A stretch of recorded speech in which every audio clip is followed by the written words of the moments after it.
It is after chiropractor, and we have a lot of different thoughts we want to share, so I'm going to kind of just give my parts permission to just go wherever, so this might be a little bit of a all over the place thing. We started treatment in May, June, July, August, September, October. 6 months into treatment, we're still getting new stuff, new angles, new methods, new everything. We adjusted ribs from the front and got a dozen ribs, and it was really intense, and that was the pain that was causing such severe dissociation today. So now we're having a little weight lifted off. We're like really excited to work on our projects and ideas. We'll see if we can actually remember them. Everything like leaves once we try to start talking, because it's all stuff that's happening in our subconscious and all these ideas and things that are getting processed. And then when we try to talk, we're coming back up to our consciousness, and it's hard to like bring that information up with us. And so we're trying to get better at it.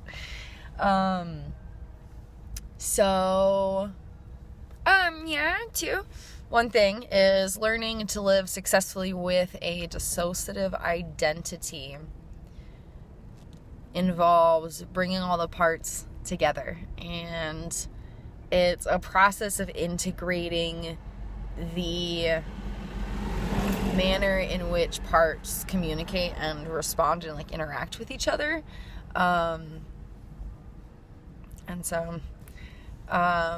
It's you to go. Yeah, the fiends.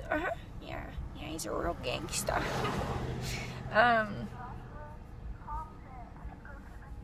It's terrifying. It's just voices. The loudspeaker. School nearby. Sorry, really dissociated. Stick with us. We got cool thoughts. I promise.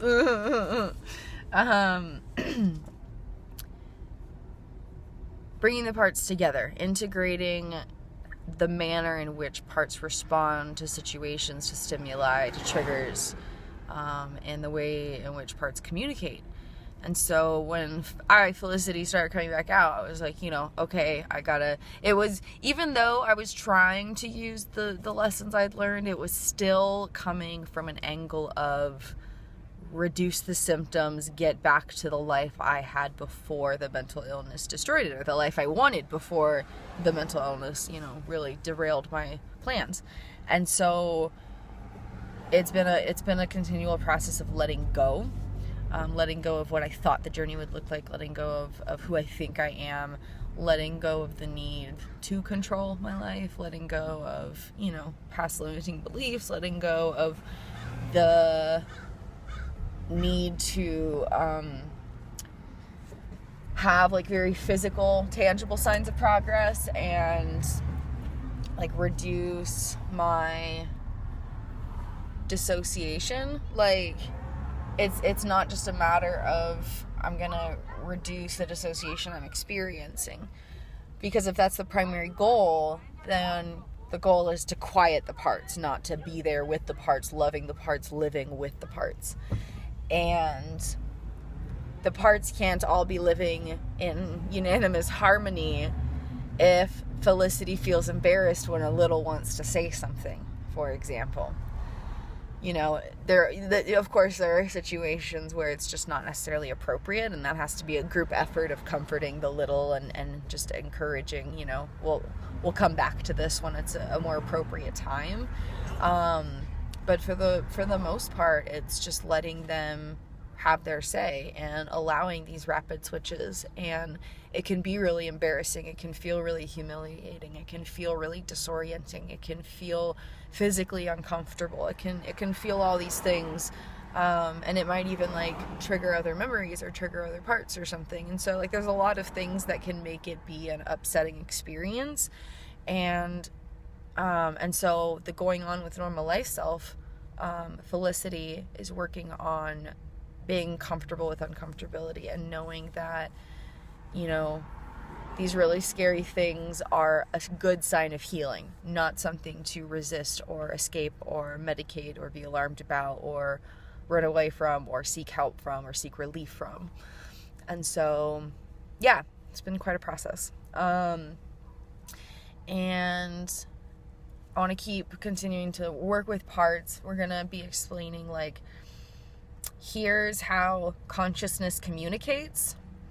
here's the significance of learning how our subconscious communicates and starting to like actually be mindful and paying attention and, you know, like actually influencing it intentionally, and how parts of consciousness within structural dissociation can communicate, and then how we can communicate to our subconscious and communicate to these parts and transform subconscious neuropathways and rewire those, you know, those neuropathways and the implicit messages within our consciousness. And so that'll all be within the program of Healing Journey Homeschool, which I'll be continuing to create into 2019. And the full program will hopefully be done in 2020. Course by course, bit by bit, it'll be released in this coming year. And then as the program all comes together, you know, prices will increase and we will really have just this meaty package of all-round life transformation. It's going to be magical. And so my priority right now is creating a lifestyle that supports the work I'm doing. I've been investing too much in just the work, and it's been incredible and very rewarding, and I'm excited to continue that. But I'm having to take some time to step back from that and just focus on the lifestyle that supports it, because creating content, creating the Healing Journey Homeschool curriculum, I love that. I'm passionate about it. It comes naturally when I work on it.